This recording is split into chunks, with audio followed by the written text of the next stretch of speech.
Hello and welcome to the newest edition of the Junk Baller podcast. And I should say good morning, Kevin. Good How morning. are you? Good morning. A little different intro this morning. We are podcasting, on a Saturday morning because I had a little bit of free time. I don't normally have any free time on Saturday morning, but I have a little free time because my nephew's Little League game got canceled. And so I don't have to coach this morning. So, Kev, how are you? I feel better than I usually do for the afternoons. I feel like the roles are reversed now. Yeah, they are. You're the tired one, and I'm the one that's feeling pretty good. Yeah. If you don't know about us, Kev and I have very different sleep schedules. I will sleep in probably till 9:30 if I can on every day. And last night I think I went to bed around like 1:30, maybe 2. But Kev will be in bed sometimes at 7. Sometimes, what time did you go to bed last night? 9? Around 9:30. Okay, yeah. So it's a very different type of lifestyle. And I wanted to sleep in this morning. I really did, but I still woke up at like 6 o'clock. Oh, that's awful. And I wanted to sleep in later, and I couldn't do it. It's just my body's too adjusted to the early morning schedule now. Yeah. So this morning I have my coffee with me. Right before we started podcasting, my mic wasn't even close to me, and Kev's like, make sure your mic is close to you. And I'm like, oh yeah, I got to do that. So if my voice is a little raspy for this podcast, that is the reason why. It is currently 9 o'clock or 9:20ish on a Saturday. Hey, podcasting. All right, we're going to do this, people. We're going to do this. This is going to be rough. This is going to be a great one. So big news happened last week. Arise got traded. He did. And I told you people that the Marlins were tanking. What did I tell you guys? They fired Ing, and then they didn't extend Schumacher, who won Manager of the Year last year. And then they just traded their best player in May, the first week of May. Yeah, and they didn't trade him for anybody, did they? Yeah, they had a couple relievers. It was the highlight guy apparently was Woo Suk Go, but there was Dylan Head, first baseman Nathan Martorella, but it doesn't say anything about them really. It just they say people say that they got none of them really are like top prospects, which is kind of sad given that Arise is one of the best hitters, if not the best pure hitter in baseball, because he has very similar stats to Tony Gwynn for the first 5 years, if anyone's seen that. It's kind of crazy. The first 5 years, their stats are almost identical. I think the mindset of the Marlins could be summed up tonight. Who is it, the GM or the president said last week? He's like, well, we're not making the playoffs this year. Yeah. And I'm like, that's a terrible mindset to have. Yeah. Can you imagine what that does to the morale of the players? They're not going to care anymore. It's like, well, we're not making the playoffs, so we're just going to trade away our good pieces. They were in the postseason last year. Yep. Yeah. So their president of baseball operations is first year on the job for the Marlins, but he's from the Rays organization. So he has some experience of knowing what he's doing, but I don't like it. You can't say that. You can't say that. You can't say that. You can't say that. It's not appropriate for a fan base. The morale of that clubhouse has to be at an all-time low. Alcantara's hurt. Perez got hurt. Schumacher's not extended, so he's like, I'm not going to be here. I'm basically just working till the end of the year, and then I'm not going to have a job. Yeah. And then, like, some of their prospects, like, look at Tim Anderson. He's having one of the worst years ever. And they signed him. He can't be having fun. I mean, I know they're in Miami. It's nice weather. But, dear Lord, that team just... And he went 4 for 6 in his first start in San Diego and had a walk-off last night. Yeah. So. I feel good for Arise. Like, he's actually with an organization that's trying. Because the Padres... I think in the offseason, I was like, I don't know exactly what they're doing. I know they wanted to shed some payroll, and they did that, and they went and got Arise. It seems like they have endless amount of prospects. But I think the Padres, I don't know if like that team has like can mesh all together, if you know what I mean. I feel like it's not like when a certain team has just like all that chemistry and they just bond together. It just feels like the Padres are just that team that like has a bunch of good players, but they're not gonna like come together and be like a really good team. Well, think of the core of that team. Who is originally from San Diego that's a part of like the star core of that team? Tatis? Yeah, but Tatis was a trade piece that they got him in the James Shields trade too. So he wasn't even brought up in the organization. Like he was traded and then like came up, I think, a year after the trade. Yeah, that's what I mean. Like I don't think any of these guys came up in the organization. No, Machado was the free agent. Bogarts, Tatis, even. I don't even know if Cronenworth's the only one that I can think, or Kim, Ha-Seong Kim. But he's not a centerpiece. Like with the Yankees, they had Judge come up, and.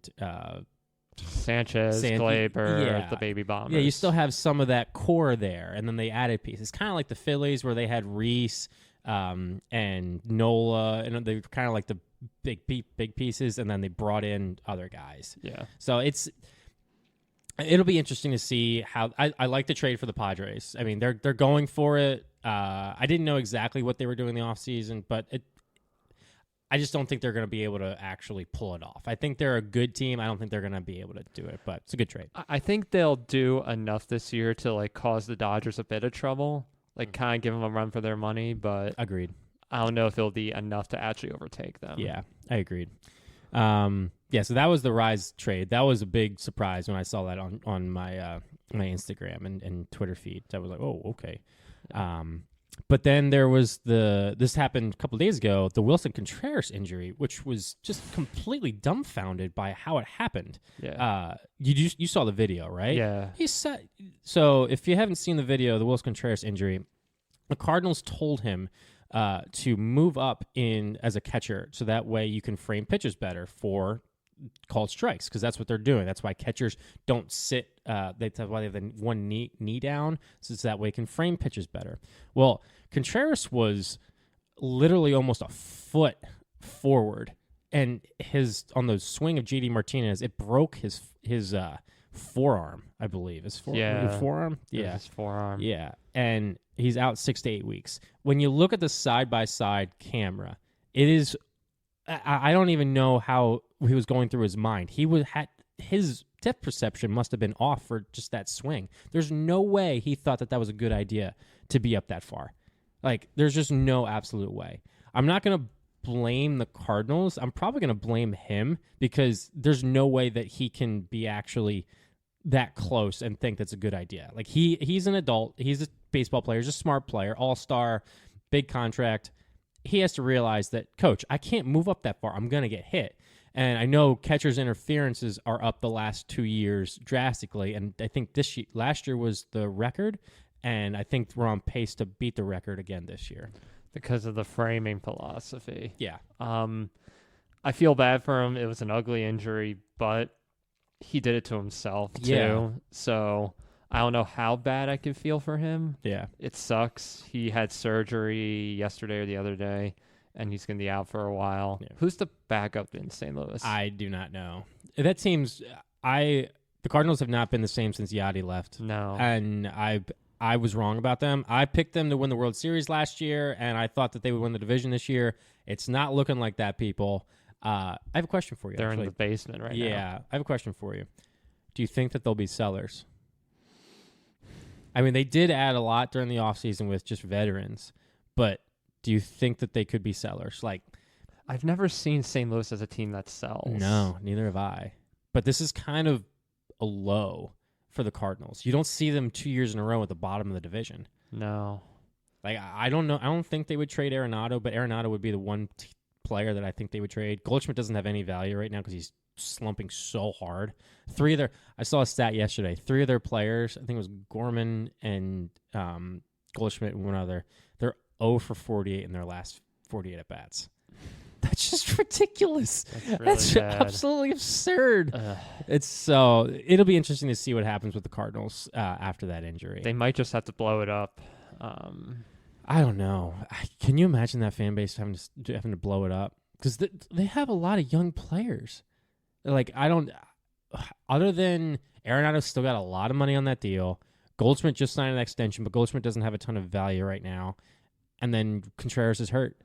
You can't trade Sonny Gray. You just signed him. Yeah. Maybe Helsley would be the closer that you could trade him, but he's the only one good thing that's happening to that team. Well, maybe try and work it around and start building the core of the young players like you did in Houston and Baltimore. Yeah. And try and rebuild from the ground up because you already lost, that old core with Yachty and Pujols and that team has not been the same since Yachty. Like Pujols left, for a period of time, they were still fine. Yachty was that foundation piece since the early 2000s, and since the last 2 years, it just hasn't been the same. No, and that's fair. I mean, Yachty's the quarterback of that team, and in that clubhouse, and he's just not the vocal point anymore. Mm-mm. So it's amazing. It's important to have good players that are good clubhouse guys and leaders. Who knew?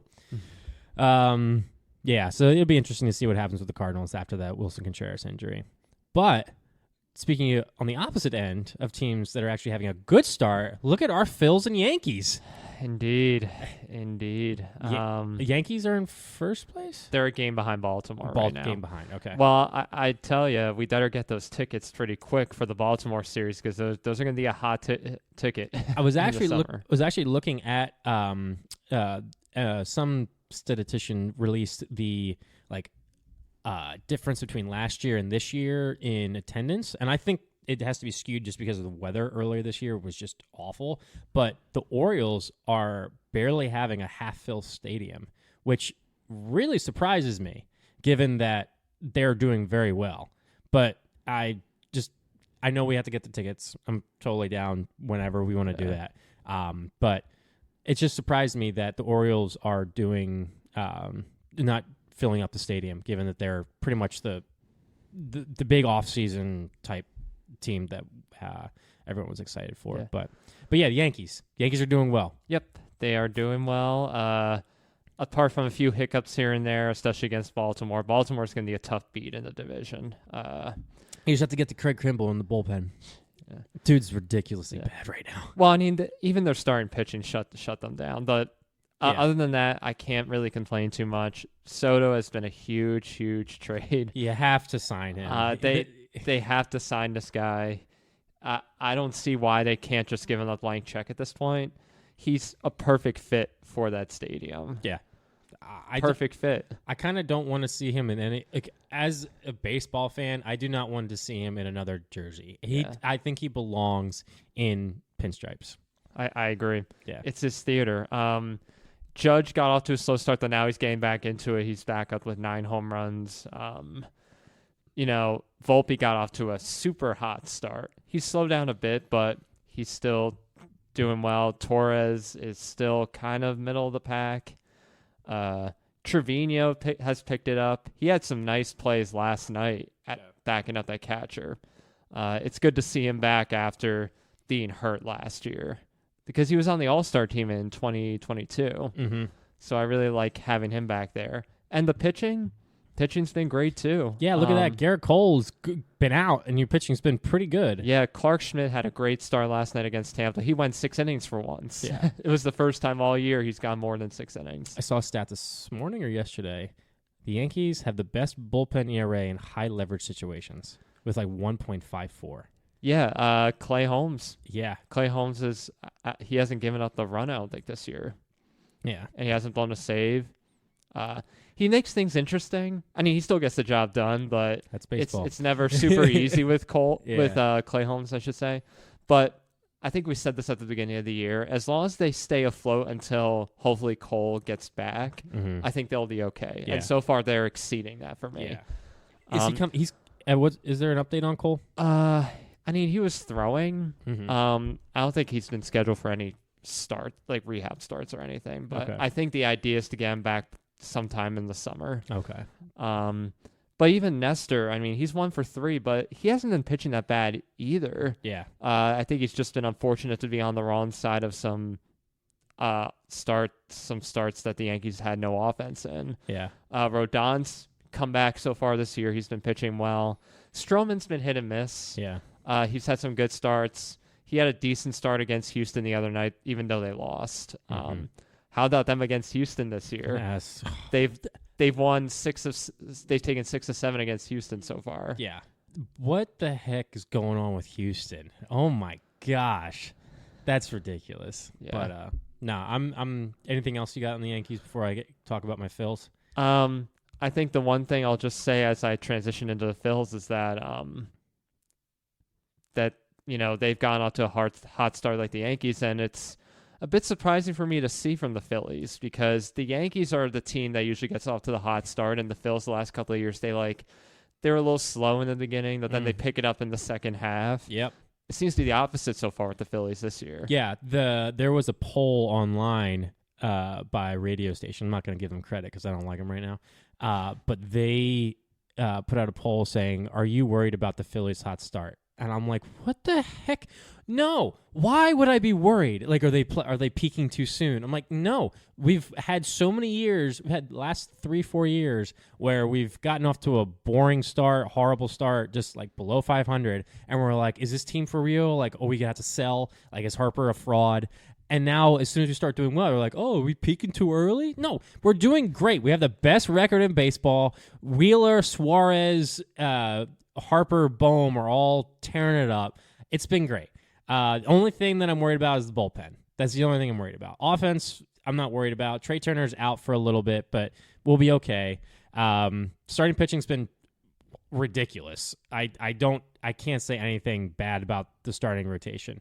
I know people will say Nola's like the worst thing that is on this team, but if a 3.5 ERA is the worst thing in your starting rotation, I'll take it. That's literally perfect. Like, if that's the worst thing in your rotation. Realistically, you could see a Cy Young battle between Wheeler and Suarez so far. Right now, yes. And I picked Glass now to win the Cy Young, but oh my gosh, Wheeler and Suarez is almost unhittable at this point. The dude is ridiculous. He's the first Philly since Steve Carlton to start 7-0 in his first 8 to start the season. Really? He's 7-0 with a 1.5 ERA. That's just ridiculous. But yeah, Trey Turner's on the IL. That sucks, especially since it's a hamstring, and that's concerns me given that he hasn't had a ton of soft tissue injuries in his history. He's had broken bones, which doesn't really bother me. The soft tissue injuries bother me, especially with his speed. Yeah. So he's expected to be back, I think, at the end of June or like mid-end of June, I think. But they said that's also on the cautious side, like best case scenario. But the Phillies have the best record, and things are going great. I'm not. The Bohm has been fantastic. He was arguably the best hitter, almost for the month of April, pretty much. But I can't complain. Him or Trey? Yeah, Trey. I would say Bohm was a better hitter. Trey was. Who got off to a slow start. Bohm was kind of got off like consistent through the rest of the month of April. And Bohm's continued to do it. He's just come up clutch in a lot of spots. But Trey's been fantastic too. I don't have anything bad to say about the Phillies right now other than the bullpen still concerns me with a couple pieces. Soto, Dominguez, and kind of like the long relief guys. But I think we'll probably trade for a piece. I would love to get Mason Miller. That dude's just absolute. That's probably a topic we should talk about. Mason Miller. Dude is electric. Freaking electric. Got a negative FIP. And people who don't know what FIP is, it's fielding independent pitching. It basically describes a pitcher's stats regardless of the fielders. And I didn't know it was possible to get a negative FIP. I thought you could get down to 0, but that's been a topic of conversation. But yeah, Phillies and Yankees off to a good start. Yeah. Well, on the Mason Miller front, I've heard that there's a rumor that the A's are not necessarily opposed to moving him sometime this season. Oh, big surprise. The A's willing to move a good player? Gosh. Yeah. I saw the tweet.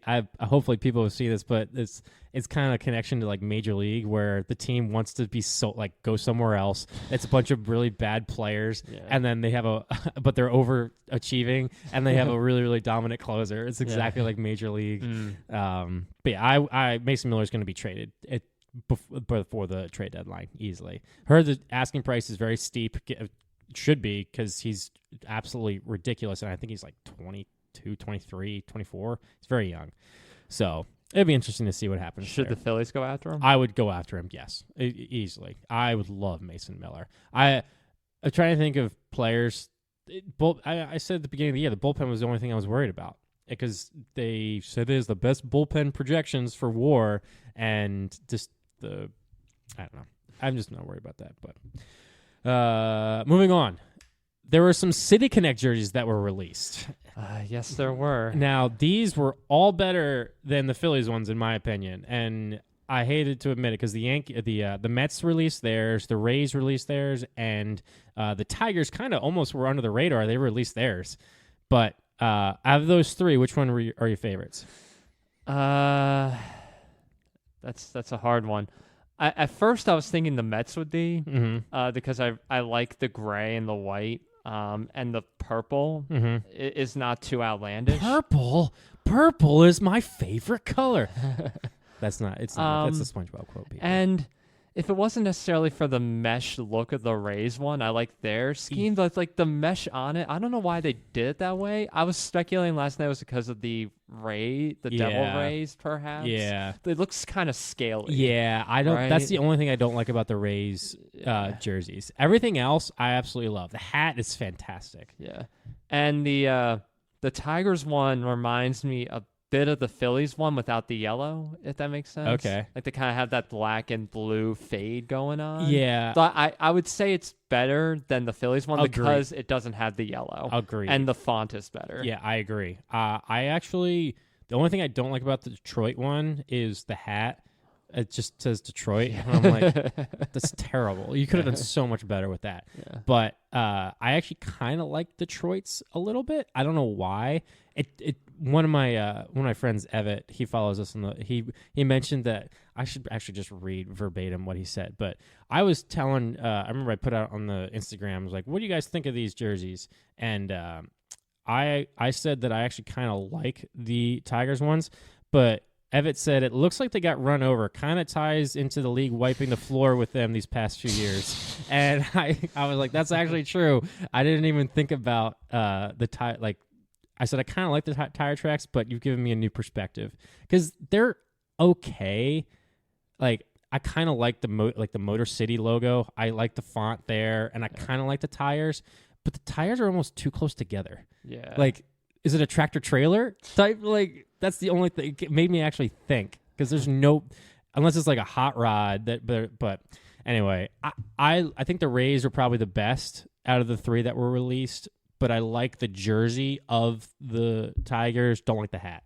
And the Mets one, for me, I don't like it that much. I'm not sure if it's just because it's the Mets, but the hat is just too much going on. The bridge is too big. Yeah, it's too big. I agree with that. Yeah.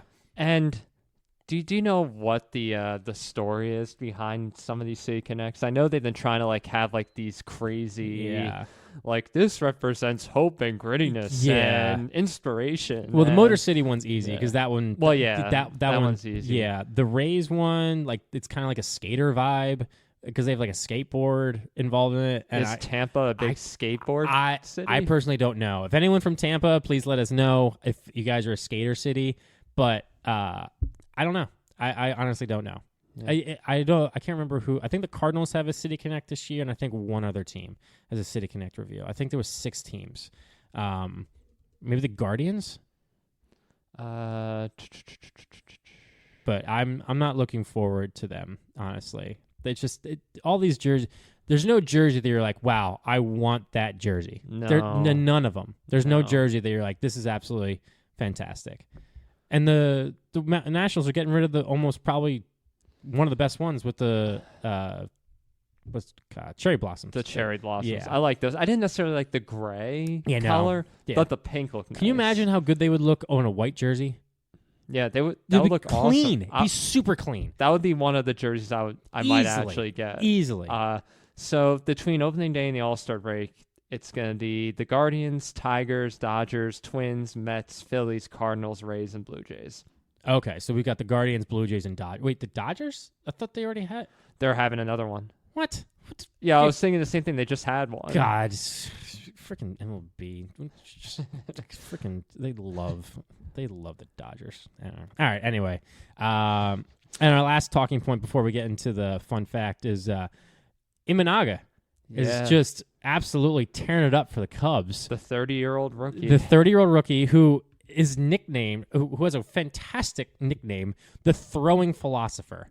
The dude he's very interesting. He is a 30-year-old rookie from Japan. He's with the Cubs right now, but he is 5-0 with a 1.08 ERA. Dude's probably the top player for Rookie of the Year, even though he's 30. Kind of like Jose Abreu when he won it like 27. Or even Ichiro when he came over to the U.S. Yeah. And a .82 whip, which AKA is walks and hits per innings pitched, for those of you who don't know. So Cubs are doing well. They're in second place behind the Brewers. I didn't expect the Cubs to be doing this well, to be honest, but look at them. Imanaga is doing pretty well. And I think, I want a full disclosure, I definitely pronounced his name wrong in earlier podcasts. We were talking about this before. I think I called him Imanga or something like that. I probably did too, but that was because he was getting overshadowed by Ohtani, and we were too lazy to try and figure out what his pronunciation was. Or even Yamamoto's as well. Yamamoto. Because Yamamoto, people just call him Yoshi. Yeah, which is a great nickname. But yeah, that's kind of like the introduction we have for you guys. We had a lot going on, but I have a really interesting fun fact for you guys. So, Kev, do you know of the name? Let me pull No. Okay, gotcha. Just give me 1 second. Have you ever heard of the name called Sid Finch? Sid Finch. Sid Finch. You ever heard of him? He sounds like an early 19th century guy who drank a lot and smoked a lot, but yet had a 400 batting average. False. Would that be him? False. No. Okay. He's actually a made-up player. So, in 1985, as an April Fool's joke, Sports Illustrated created a fake baseball player that could throw a fastball 168 miles an hour. Yes, this was an April Fool's joke, but they didn't say it was April Fool's. So, on April 1st, 1985, Sid Finch was created by a writer named George Plimpton for Sports Illustrated. He noticed that the date for the Sports Illustrated was going to be on April 1st. So he asked, found himself unable to find examples to craft an article based off of what his idea was. But Sid Finch is apparently a rookie pitcher for the New York Mets after being discovered in Maine. He only wore one shoe. So this is a fake idea. He's a heavy hiker, but he only pitches with one boot. He's never played baseball before, and he was trying to decide between playing sports or playing the French horn. What was astonishing about Finch is that he could throw a fastball at 168 miles an hour, and never needing to warm up. The Mets scouting report gave Finch a 9 on a fastball velocity and control, and 8 on the highest scale. He grew up in an English orphanage and was adopted by an archaeologist who later died in a plane crash. Finch apparently attended Harvard University, and he went to Tibet to learn yogic mastery and mind-body under the great poet Saint Lama Malasarapa, which was the source for his pitching prowess. And according to the article, Finch decided not to pursue a baseball career, instead choosing to play the French horn or golf or something. So this was an article posted on April Fool's. Apparently, there were a lot of Mets fans that ate this up and were like, oh my gosh, we have a guy who pitches 168 miles an hour.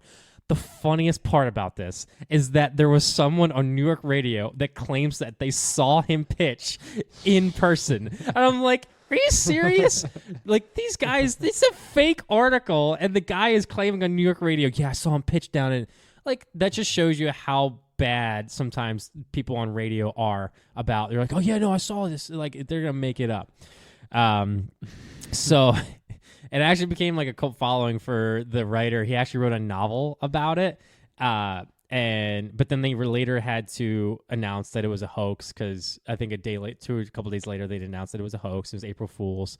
But Sid Finch, they actually had a bobblehead day for one of the minor league affiliates, because apparently a part of that affiliate. So they had a bobblehead day where he was wearing one boot and had a French horn next to him, and the Plimpton was there throwing out the first pitch. So it's kind of a fun, interesting. What year was that? 1985. Okay. Yeah. The 85 Mets. They had Dwight Gooden that year. Yeah. He was the Cy Young winner. Yeah. I wonder if they got mixed up, or it's just the human mind is so interesting. Yeah. Like psychologically, because when you believe something, you're going to make up like things in your mind to be like, oh, I saw this guy, or I know who you're talking about. Kind of like trying to fit the pieces together to rationalize the news that you hear, or kind of just to fit into what the news is saying. Like the New York radio, for instance. Mm-hmm. I think that's really, really interesting to point out because they try to be the first on every story. Yeah. You don't want to be the second person or the third person. You want to be the first to see someone or to break the news story. Yeah. 100%. And the guy was made up. So it actually made a 30 for 30 on it about the Sid Finch phenomenon.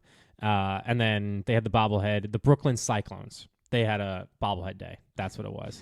Yeah, it's just so dumb. Like, I was just looking up stuff. I'm like, what the heck? It was a made-up guy. Yeah. I wish I was. Can you imagine? That can't happen today. I don't think this could happen today with social media and all that. Because we're like, well, they would look up this guy and they'd be like, oh, there's nothing on him.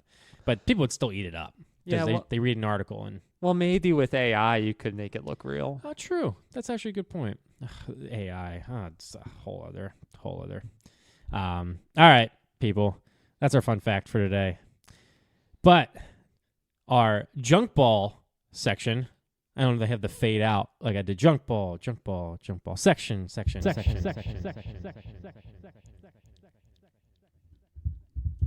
LOL.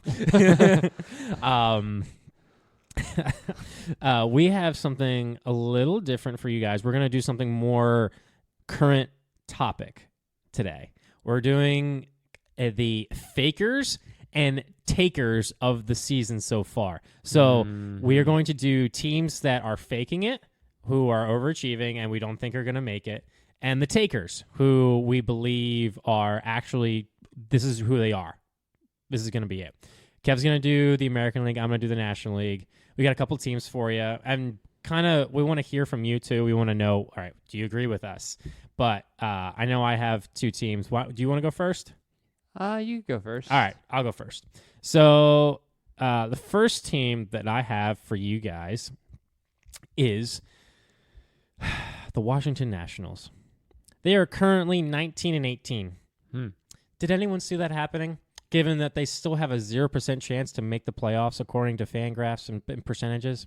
Well, they are in the same division as the Marlins. Yeah, that's very true. That's very true. But they are not real. They are fake. They are 100% fake. There's no way the Nationals will finish above 500. There's just absolutely no way with that team. Like Sid? Yes.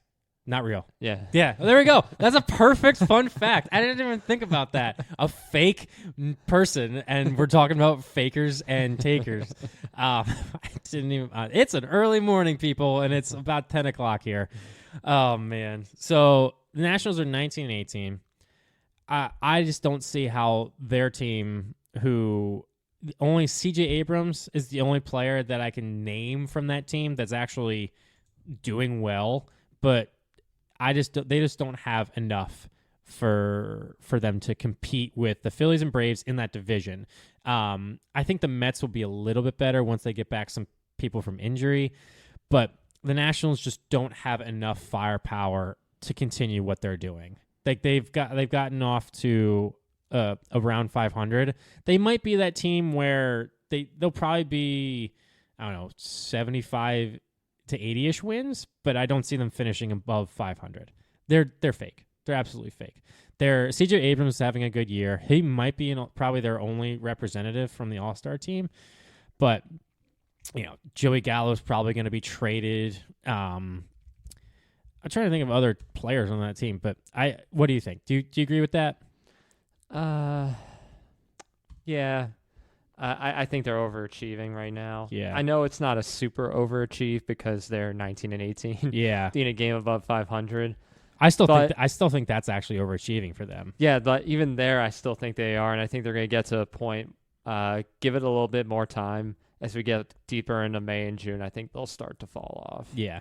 Yeah, like Trevor Williams is having a good start to the season for pitching wise. But other than that, like they just don't have the firepower. They just don't have the firepower to continue what they're doing. Yeah. I'm looking at their stats right now.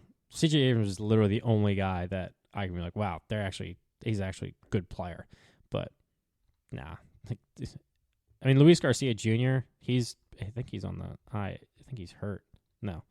But I don't see it happening. There'll probably be a couple trade pieces too that they trade, but Victor Robles, man, he just fell off the face of the earth. Dude's, I don't think he's starting. I remember when he came up, I was like, man, he's going to be fast. He's going to be annoying, but he has not panned out for being one of the top prospects for the Washington Nationals. So, yeah, that's my first faker. I don't have any other fakers, really. The NL kind of is not as interesting as the AL right now, I would say, just based off of standings. Like, the Phillies are doing well. Braves are doing well. Everyone expected that. What'd you think of Milwaukee at the beginning of the year? So I picked them to finish last in the division, and they're first right now. Yeah, but that's not going to be my like taker because I think a lot of people still expected them, even though I expected them to do poorly. My taker is the Arizona Diamondbacks. I think that they actually are who they are right now. Last year, I think, was a fluke. They've had some injuries. Corbin Carroll hasn't been the same since that shoulder injury last year, but they are 18-21 right now. Yes. I think they're a 500 team. I think that they've had some injuries with Eduardo Rodriguez hurt.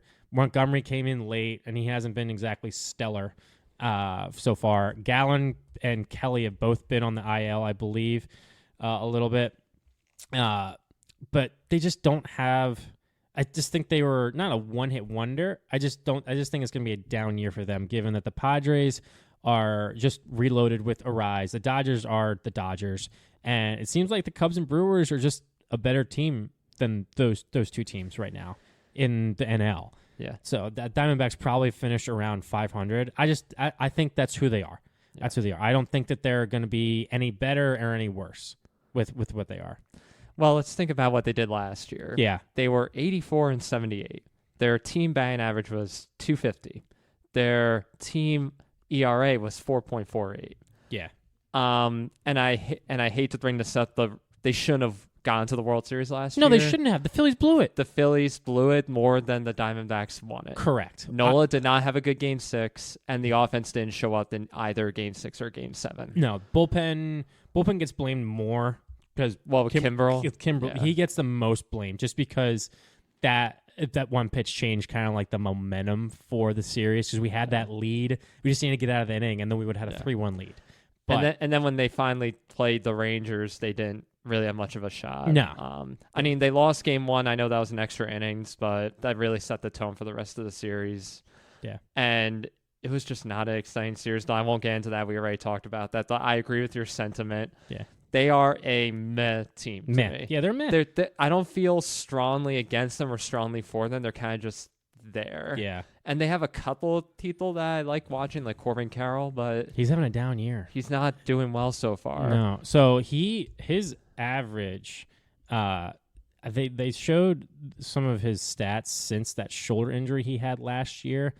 He played, I think he had a little bit of time off and then played through it. But dude's batting 200 with 2 homers and 13 RBIs. An OPS of 555, which is literally someone should be sent down because of that. Yeah. He is absolutely having a horrible, horrible year. And I feel bad because I like him. He seems like a really genuine guy.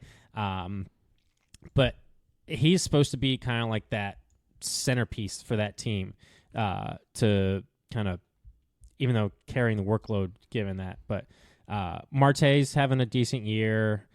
But I just don't see them having like a just great team. Like they have good players, but they don't have everything to continue what they're doing. It's not like the Phillies when like when they had that hot run in 2020 or 2022 where they made the World Series, like they had firepower. They just finally put it all together and got hot. And then last year they put it together again later and won 90 games. And then this year they're on fire to continue it. They have that a lot of just, I don't know.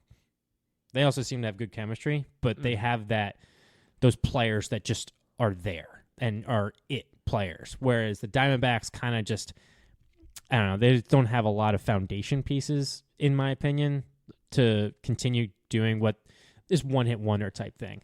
But we'll see. I think the division's tough with the Padres, and the Giants have had a lot of injuries. The Giants are kind of, I don't know what the Giants are doing. They just seem bad right now. Like Chapman sucks as a third. How about Snell? Yeah, Snell's hurt. He's got that abductor strain in his hip area, so he's been out.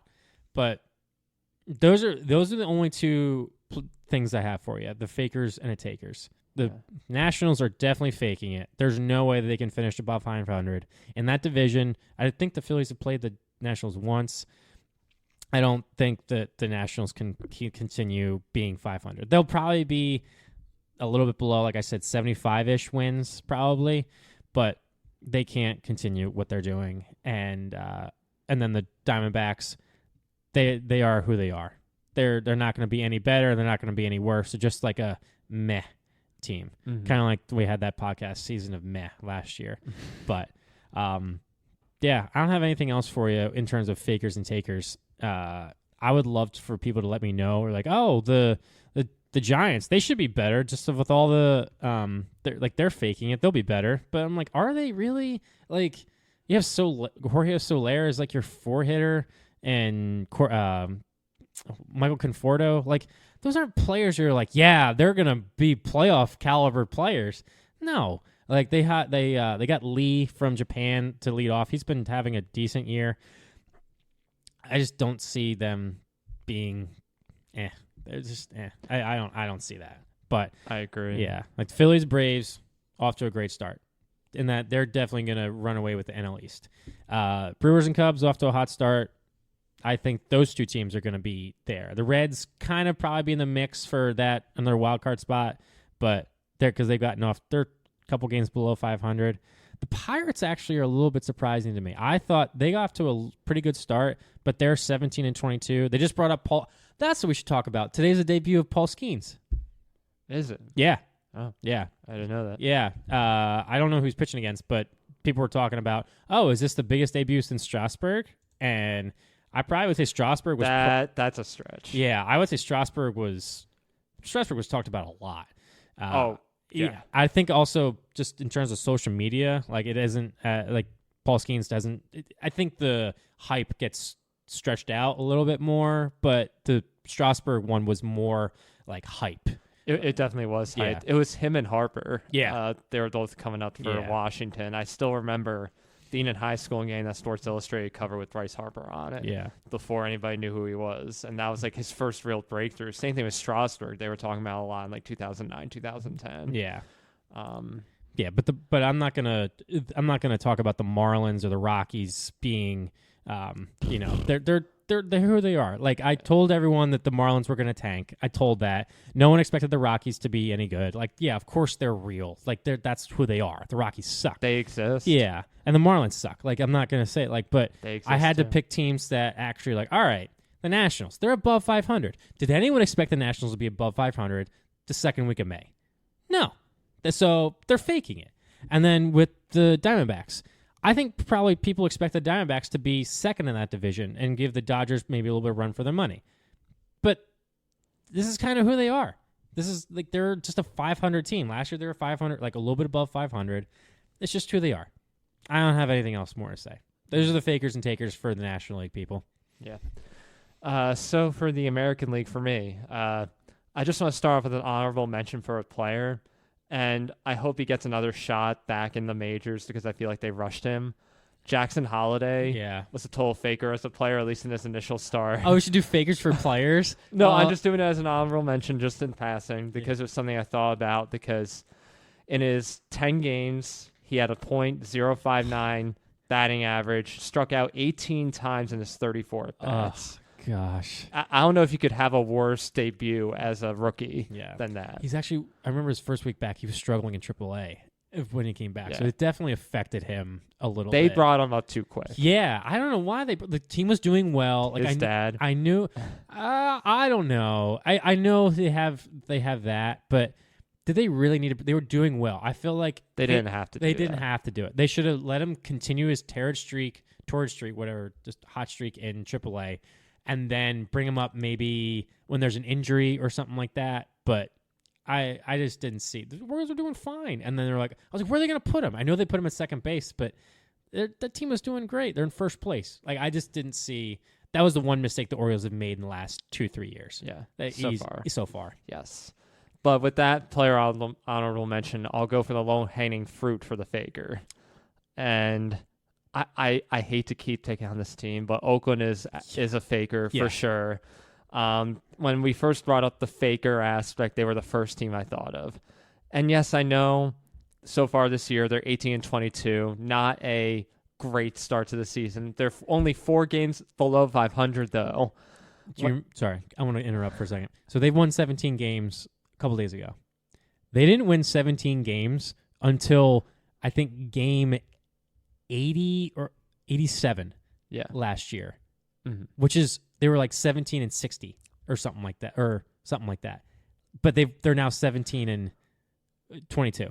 18-22. Yeah. I mean, the main reason why they're at the record now is because they won 6 straight games at the end of April, early May. Yeah. Against Pittsburgh Yeah. and Miami. Yeah, Pittsburgh's an okay team. Yeah. Miami is absolutely horrible. Yeah. I mean, they lost to Texas, who's a good team. They lost 8-1 to Seattle last night. They did split against the Yankees, so but they got swept by Cleveland. They beat up on St. Louis. The real thing that's keeping them afloat, honestly, is Mason Miller. Yeah, who's a closer. Who Who's comes their in for one closer. inning. He comes in for 1 inning. He's the reason why everybody comes in to watch. You mean like the 3 people that come to watch? Yeah.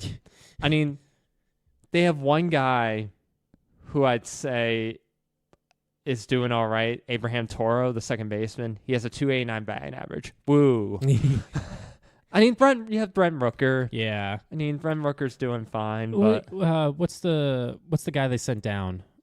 We talked about him. Oh my gosh. He's the speed guy for the A's. They sent him down just so that way they could get more service time out of him. It was really man. Continue. And their team leader in ERA right now is Paul Blackburn with a 4 ERA. Yeah. A 4 ERA. Yeah. So, I mean, they're underwhelming, but I feel like they should be worse than they are. And I don't think their record reflects just how bad this team is. Mm-hmm. Save from Mason Miller. Once Miller's gone, which I anticipate by the trade deadline, they're going to tank, I think. And especially as they start playing more difficult teams, I believe. Yeah. Because they got swept by Boston. Yeah. I mean, they lost 3 of 4 to Cleveland. They do have Houston coming up, so maybe they'll be able to take a couple games from them. Yeah. But they're playing Seattle. I don't think they're going to get anywhere with them. They're going to have Colorado, but they're also going to be playing Atlanta and Seattle and Kansas City. Yeah. I think that's going to be a rough stretch for them. They're going to lose even more games. Yeah. So the player, I think we talked about this in the last couple podcasts ago. I think it was last podcast, or they sent down Esteury Ruiz, who had gotten off to a great start. I think he was batting close to 300 and an OPS of 850. They sent him down so that way he couldn't collect enough service time, so that way they could keep him for a year. How big of a jerk move is that? They get that is a joke of an organization. They sent him down. He was off to a great start, and they're like, you know what?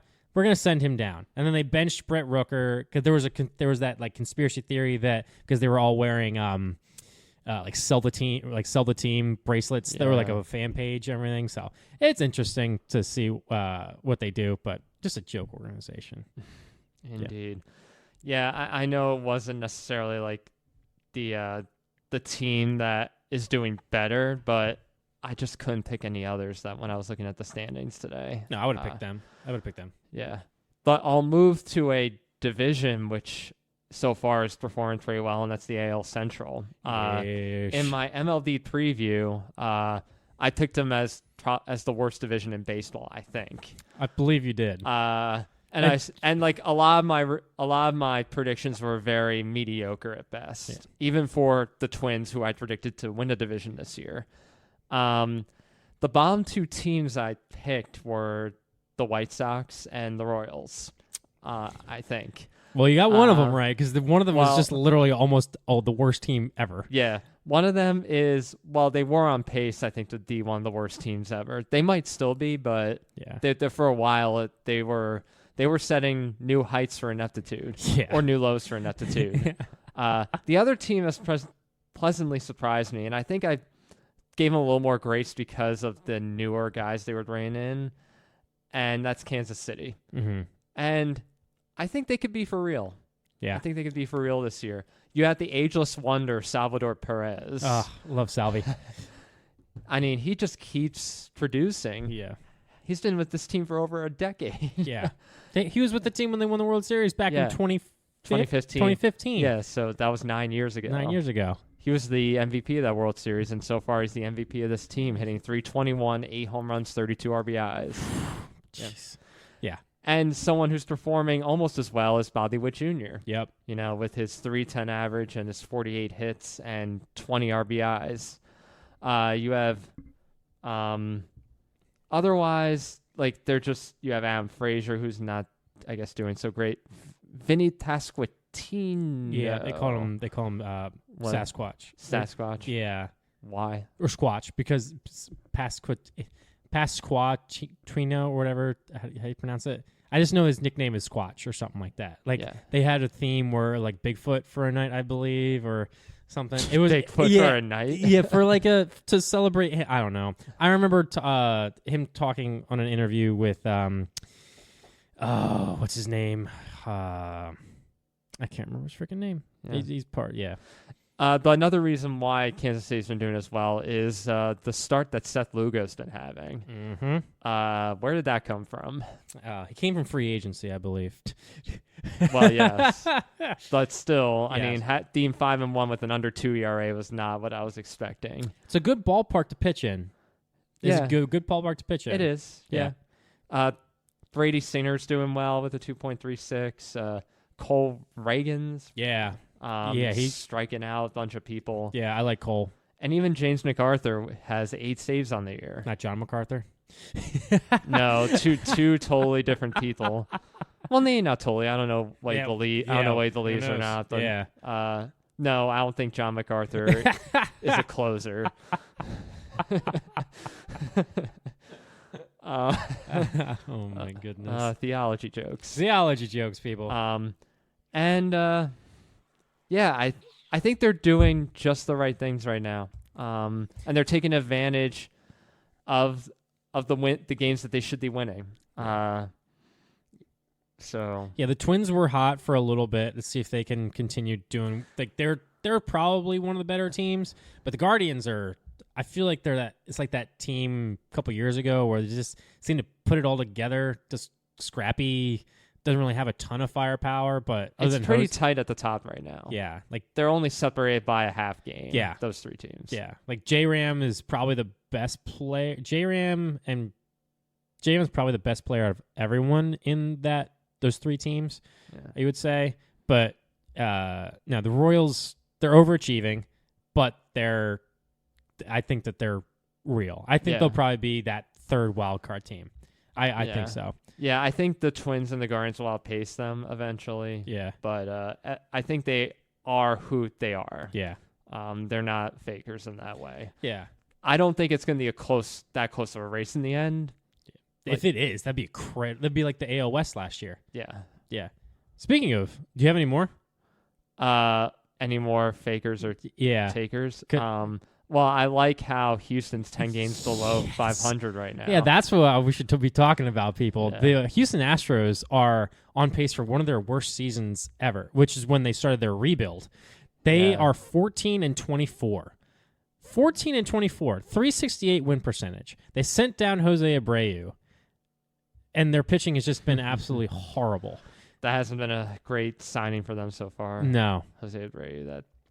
Yeah, who would have thought the Oakland Athletics would be 3 games ahead of the Houston Astros at the second week of May? No one would have predicted that. No one. Even they signed Josh Hader. No one would have predicted that. I know we haven't talked about fakers or takers for the Houston, but do you think they'll eventually turn it around? I don't anticipate them being this bad forever. Do you think it'd be like around 500? I think so. Okay. I think they'll bounce back. They'll get hot maybe in June or something. Yeah. When are they getting? They have guys that are hurt right now, which they have a lot of pitchers that are hurt. I don't think that helps them. And a lot of their pitchers that they brought up were terrible. Yeah. Yeah. Yeah. So right now with Houston, I know Hunter Brown got sent down, and then he has a shoulder injury. yeah. Framber has pitched okay. He hasn't been lighting it up. Yeah, so they're getting Christian Javier back today. They have McCullers. He threw a bullpen session on Saturday. I feel like that dude's been hurt for like 3 years. Yeah. Luis Garcia completed a bullpen session yesterday. I think when they get some of these guys back, like Presley, he's day-to-day. Presley. You thought that bullpen with Presley, Hader, and Abreu, the last 3 of the bullpen, you were like, wow, it's going to be unhittable. But Hader's been absolutely horrible. Good for that, because he shouldn't have went to Houston. He should have went to the Rangers. Yeah. But I mean, on the bright side for Houston, Altuve is, Dean Altuve, and Pena is having a really good season so far. The offense is, a couple of the players in the offense has been their highlight. Yeah. But other than that, it's been a struggle for them. I think they're too good to be this bad. Yeah. And I think that's why they're going to come back. I don't think they're going to win the division necessarily, but they'll make it interesting at the end. Maybe sitting somewhere between third, and if they really do well and they get hot, the second place. Yeah. I think it's going to be hard for them to like make the playoffs at this point, just because they are 10 games below 500 and we're almost a quarter of the way through the season. That's very hard to make up. Like the Nationals did it when they won the World Series and were like 4 or 5 games below 500. Then I got off to a really great start or great ending. But I don't know. There's just something that's telling me this actually might not be like, it might just be like a skip year for them. I don't know if they trade pieces, but it just might be a year where like, all right, this is not our year. They're not going to be sellers. No, I just don't see it. I think that they'll maybe 500, but I think that it's just this year, like the year that they're just, it's not our year. Almost like, it reminds me of a certain team back like a couple of years ago. I think it might have been the Cardinals. Like no one can't remember which year it was. I can't remember, but yeah, you got the Red Sox are off to a decent start. They're at 500. No, I don't think anyone expected them to be at 500 either. No, 19-19. They have lost 3 straight. Their pitching's been good though. Their pitching's been good. Yeah. They had Patrick Corbin, who got his first win of the season yesterday against the Nationals. Yeah. So yeah, they played the Braves. I think they got swept by the Braves, or I can't remember, but they lost maybe 2 or 3 to the Braves. Yeah. But yeah, those are our fakers and takers for the season, and take that to the bank. Deposit it. Guarantee it. That's on us. Put it in a high yield savings account. Yeah, with a certain percentage. I don't know what good percentage. Interest rates are pretty high right now, so yeah, put it in that high interest savings account. Yeah. Let us know what you think. Who are the fakers and takers that you think for this 2024 season are? I'm looking forward to seeing how this pans out, especially with, I think the Royals are the team that I'm most interested in to see if they're actually for real, just because they have some exciting players. But yeah, we'll see how it goes. All right. I have a hot take. Do you? To end our podcast this morning. So we were talking about teams that aren't doing too well, and you know, the Marlins aren't doing super well, and no, get that out of here. Stop it. Stop it. He has a mug with a picture of himself on it and a star. So I will take the photo. I will allow, just take it. Take it. So I have a mug with a face on it, of my face on it, but it is an office joke because Kelly has a party and she creates mugs with everyone's face on them for his party favors. Well, Jim and Dwight didn't go to the party, and so they don't have the mugs. Well, one of my friends, they made a mug for me as a gift with my face on it. So I didn't make this for myself to make a coffee mug, okay? This was a gift, people. But it's got my face on it with a star and a coffee mug. All right, so it's a good mug. Anyway, I have a hot take for you. I'm going to get right to it. No more messing around. There are two teams that I think are going to fire their manager in season. Huh. Two teams. I think there are going to be two managers that are fired before the end of the season. Skip Schumacher is one. I think they're just going to be like, you know what? Let's just end it now. Let's end his misery. The team's going to be absolutely horrible. They're just going to get rid of him. I think they're just going to be like, screw it. We'll bring in a new manager to end the season. The Marlins are an absolute joke. Skip Schumacher is going to be fired before the end of the season. This one might be a little more surprising. John Schneider of the Toronto Blue Jays. Blue Jays are not off to a good start with a team with pretty high expectations with their roster. They are 17-21. Now their division is tough, but they are supposed to be a playoff team. They've been playoff teams the last couple years. They have a great roster, but they have not put it together. Bo Bichette's struggling. Vladimir Guerrero Jr. is not the player he used to be. George Springer's getting older. Barrios has been a bright spot for them. He's a good pitcher. But I think that Schneider's going to get the can before the end of the year. That team's going to what? Why are you laughing at me? I'm still thinking of the mugs. Yeah, well, yeah, you're looking. Yeah, it's right here. I know. It's not, whatever. So that's my hot take. Two managers are going to get fired before the end of the year, and it's going to be Schneider and it's going to be Schumacher. I don't think the first one is particularly spicy. So I think obviously he's going to get fired. I said he's going to get fired before the end of the season. I still don't think it's that spicy of a take. Look at what the Marlins have been doing already. Yeah, but I think it's spicy because they're going to fire him before the end of the season. I can definitely see that happening. Okay. They're tanking on purpose. They're getting rid of everybody. They're clearly not trying to win anything. So why not get rid of him? But normally teams that are tanking don't necessarily fire their manager till the end of the year. But the Marlins are terrible owners. I agree. And they're already doing things that teams wouldn't generally do. Yeah. Okay. All right. Maybe it's not as hot. The second one, I think could happen, but I would push it more toward the end of the year if they underperform, because they've underperformed the last 2 years already. Yeah. They did make the playoffs those 2 years, but they lost in the wild card round, especially 2022, which was a rough way to lose a season. Mm-hmm.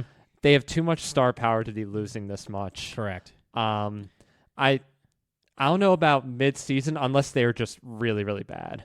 If they're in last place by the All-Star break, like continuing to do what they do, I would definitely say he's going to maybe get the can by the All-Star break, like maybe the week after the All-Star break. Yeah. And then maybe at the deadline, they're like, all right, we're going to add a piece, a new manager or something like that. But they have to lose pretty bad, I think, because they're still like 15 and 18. Yeah. Right now. They have good pieces. It's they're kind of like the Padres, in my opinion. They have like star power, but it just seems like they just can't always gel together. Yeah. I don't know. Yeah, I think I thought it was maybe because I got two managers getting fired before the end of the season. Normally, you don't get that many managers fired in the middle of the season. You get them more towards the end of the season, like at the very end. But yeah, what do you think? Not super spicy? Not the spiciest I've heard. Okay, gotcha. Like mild, not hot, mild, medium. medium. Okay. What's the difference between medium and mild? Okay, I think actually medium might be a little bit spicier than mild. I forgot about that. Yeah, because mild hot sauce or mild salsa is not as spicy as medium. Okay. Yeah. I would say medium then. Medium. All right. Because people. of the Snyder piece. Gotcha. Yeah. Yeah, I mean, I think I added Schumacher in there because I needed 2 managers to be fired because that's what I thought. I was like, you know what? These guys probably going to get fired. Like, I think they are. Because most of the other managers are new. Like, they're not going to, the A's, I don't think are going to fire Kotze. He's the second year on the job. They're doing well. They might fire him just because they're a terrible organization. But I don't think the White Sox are going to fire their manager. They just brought him in, and they're just they kind of expected this. Yeah. Whereas the Marlins made the playoffs last year and had manager of the year. And then they bring in a new president of baseball operations who probably wants a different manager. And, gosh, Marlins are a joke. Yeah. Gosh, what a joke. Yeah, so let us know, people, who are the fakers and takers of the season so far, and what do you think about my medium take? Or maybe it's more mild, or maybe it's hot, or like Nashville hot, which is very popular right now. Yeah, not like Ghost Pepper though. That's no, not that hot. Ghost Pepper kind of went through its fad, like Carolina Reaper. Carolina Reaper's kind of like that. I want to do a Hot Ones game. Have you ever done that or seen that? Yeah, I've seen that. I kind of want to do that. Apparently, it's like $100 to buy everything for it, and so I would do it as like a group thing for everyone. I think it'd be fun. That sounds too miserable for me. That'd I like to enjoy what I'm eating. But that's we ask questions. We ask questions about that. Can you imagine if we did a podcast on that? Like a baseball podcast talking about that'd be awful. It'd be absolutely awful. All right, people. We're gonna end it there. Let us know what you think in the comments and everything, and we'll catch you next time. See you later.